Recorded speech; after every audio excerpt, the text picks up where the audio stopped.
투데이 오늘 말씀은 사도행전 1장 1절부터 6절까지 말씀입니다.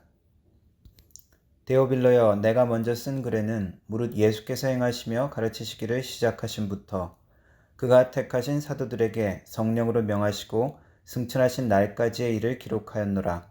그가 고난받으신 후에 또한 그들에게 확실한 많은 증거로 친히 살아계심을 나타내사 40일 동안 그들에게 보이시며 하나님 나라의 일을 말씀하시니라. 사도와 함께 모이사 그들에게 분부하여 이르시되 예루살렘을 떠나지 말고 내게서 들은 바 아버지께서 약속하신 것을 기다리라. 요한은 물로 세례를 베풀었으나 너희는 몇 날이 못되어 성령으로 세례를 받으리라 하셨느니라. 아멘. 사도행전을 쓴 누가는 이 사도행전을 두 번째 편지로 언급합니다. 사도행전을 시작하면서 데오빌로여, 내가 먼저 쓴 글에는 하는 이 먼저 쓴 글은 누가복음을 의미합니다. 그래서 사도행전은 누가복음의 후편에 해당합니다. 누가복음의 이야기는 예수님에 대한 이야기죠. 그러면 사도행전에는 어떤 이야기를 하려는 걸까요?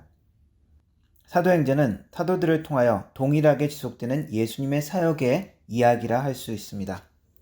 예수님 자신은 33년 생애 가운데 이 땅에서 3년밖에 공생애를 살지 않으셨습니다. 그리고는 부활하고 승천하셨습니다. 그러나 성령의 능력과 인도를 받은 예수님의 사도들을 통해서 그의 사역을 지속하셨습니다. 예수님께서 하신 치유, 마귀를 쫓아내는 것, 그리고 하나님의 나라에 대한 가르침을 전파하는 것, 그 모든 것들이 예수님이 떠난 이후에 예수님을 직접 목격하고 만났던 그의 사도들을 통해서, 그리고 예수님의 몸인 교회를 통해서 예수님의 사역이 지속되어진 것입니다. 그것을 기록한 것이 사도행전의 이야기입니다. 예수님의 12제자를 포함한 사도들은 유일한 존재들입니다. 일반 크리스찬과는 다른 특별한 권위를 부여받았다고 할 수 있습니다. 이 사도들은 직접 예수님을 만났으며 그리고 직접 예수님에게 가르침을 받았기 때문입니다.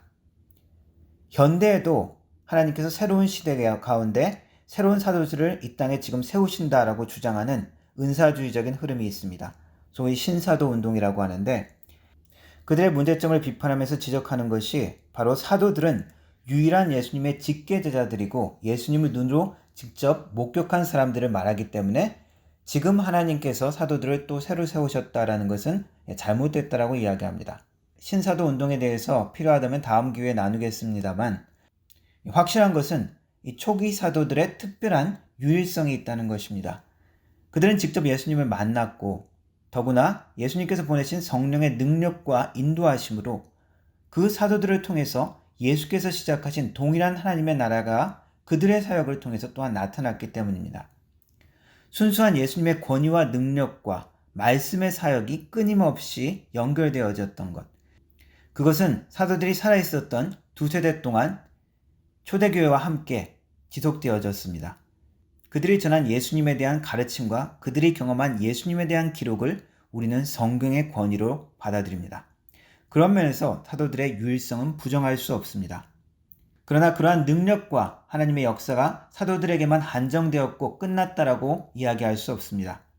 사도행전의 이름은 사도들의 행함에 대한 기록이기 때문에 사도행전이라고 이름이 붙여졌습니다. 그러나 또 다른 이름을 붙인다면 사도행전은 성령행전이라고 부를 수도 있습니다. 왜냐하면 교회의 시작됨과 핍박과 어려움 속에서 그 가운데서도 로마 제국 곳곳에 전파되는 하나님의 나라의 복음의 사건, 이것의 모든 것의 주관자는 사실 우리 예수님께서 보내신 성령이기 때문입니다. 성령께서 주관하셨다는 이 분명한 사실 때문에 하나님의 일하심과 그리고 응답하심, 사람들의 변화가 일어나고 예수께 돌아오는 역사가 지금도 우리를 통해서 지금도 교회를 통해서 일어나고 있고 일어날 수 있다고 이야기할 수 있기 때문입니다. 스페인 마드리드 한 신학교에 듀웨인 알렉산더 밀러라는 박사 한 분이 계십니다. 이분은 모슬림 출신인데 1960년부터 2010년까지 약 50년 동안 이슬람에서 기독교로 개종한 인구가 약 1000만 명이 된다고 추정을 했습니다. 밀러 박사는 무슬림에서 크리스찬으로 개종한 인구의 정확한 집계가 어려움을 인정합니다. 어떤 기준을 가지고 회심했다고 판단할지 그것도 정해야 되고 그리고 또한 중동 이슬람 국가에서 비밀 신자가 많기 때문에 정확한 수치를 얻기는 어렵다고 인정을 합니다. 하지만 현재로서 이 숫자가 최선의 추산치라고 하면서 언급한 숫자가 바로 1,000만 명입니다. 이러한 급격한 개종이 일어난 이유를 밀러 박사는 이슬람에 대한 실망과 그리고 무슬림에서 강력하게 나타나는 꿈과 환상을 이유로 들었습니다. 또한 밀러 박사는 유럽교회의 위기는 무슬림이 유입돼서 시작된 것이 아니라 무슬림에게 복음을 전하지 않아서 시작됐다라고 이야기하기도 했습니다. 왜 이러한 분명한 하나님의 일하심과 사람들이 변화되고 예수께 나오는 역사가 일어나느냐 하는 것에 대한 이유는 동일한 주님께서 주관하시기 때문입니다. 사도들에게 함께한 동일한 능력을 가지신 성령께서 오늘도 우리 곁에 계시기 때문입니다. 어떻게 하면 됩니까? 우리 주님께서 주관하시면 주님의 성령께 인도함을 받고 순종하면 일어나는 일입니다. 사도행전의 말씀의 의도는 분명합니다. 우리도 성령의 능력을 강구하고 성령의 능력과 도움으로 우리 주님을 전하는 증인으로 살기를 도전하는 것입니다. 사도행전의 이야기는 불가능해 보이는 많은 일들과 현실이 우리에게도 있음을 가르쳐줍니다. 그러나 성령의 능력과 도움으로 불가능해 보이는 일도 가능한 일로 변화될 수 있다는 것을 우리에게 가르쳐주시는 것입니다. 우리가 오늘도 체험할 수 있다고 이야기하는 것입니다. 주님께서 우리를 구원하시고 우리를 부르신 목적, 사명은 단순히 나 혼자 예수님을 믿고 천국에 가는 것으로 끝나는 것이 아닙니다. 우리를 부르시는 목적은 우리가 하나님을 즐거워하고 하나님을 영화롭게 하는 것입니다. 하나님을 영화롭게 하는 방법 중에 하나는 내가 예수의 증인으로 그분의 영광을 위해서 그분이 기대하시는 예수님의 증인이 되는 것입니다. 우리의 증인된 삶, 우리의 말과 행동과 태도를 통해서 예수의 증인된 삶이 나타나기를 원하십니다. 하나님의 사랑과 하나님의 관대하심과 그 용서하심과 용납하심, 그 베푸시는 그 모든 것들이 우리의 삶을 통해서 나타나는 그러한 증인이 되는 삶을 살기 원하시는 것입니다. 그렇게 살 때 그것이 우리의 기쁨이며 또한 하나님께 영광이 되는 것입니다. 증인의 삶은 분명한 도전과 어려움이 있습니다. 사도행전의 기록을 보면 성령의 기적과 역사가 나타났지만 위험 가운데서도 하나님께서 지키시지만 여전히 그 복음을 위해 사는 자들에게 도전과 어려움이 사라지지 않는다는 사실을 우리는 주목해야 합니다. 그러나 우리가 주님 안에 있을수록 성령의 능력 가운데 거할수록 우리가 당하는 어려움은 감당할 수 있는 어려움이 되고 그리고 하나님의 영광을 위해서 가치 있는 보상받는 우리의 수고가 된다는 것입니다. 진정으로 예수님을 영접하는 사람은 적당히 예수를 믿고 적당히 교회 다니고 적당히 베풀고 적당히 천국 가는 사람이 아닙니다. 예수의 영이 함께한 사람은 그렇게 살아서도 안 되지만 그렇게 살 수도 없습니다.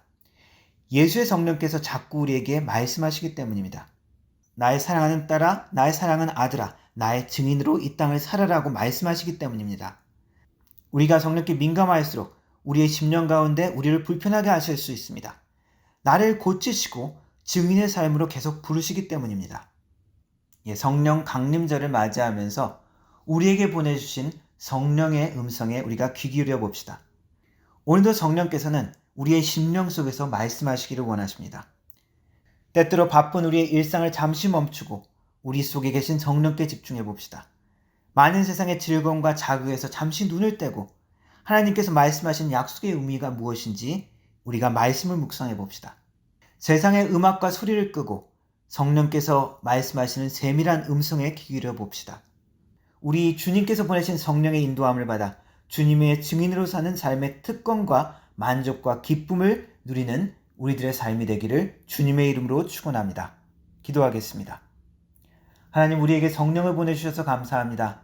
성령께서 우리의 심령 가운데 말씀하시고 날마다 우리를 하나님의 사람으로 만들어 가시며 격려하시고 때로는 경책하시니 감사드립니다. 우리가 세상에 귀 기울이고 세상만을 바라보는 것이 아니라 성령의 음성에 귀 기울이고 성령께서 보여주시는 비전을 볼 수 있는 은혜가 있게 하여 주옵소서. 그래서 주님께서 기뻐하시는 하나님의 자녀로 예수의 증인으로 살 수 있도록 도와주옵소서. 예수님의 이름으로 기도합니다. 아멘.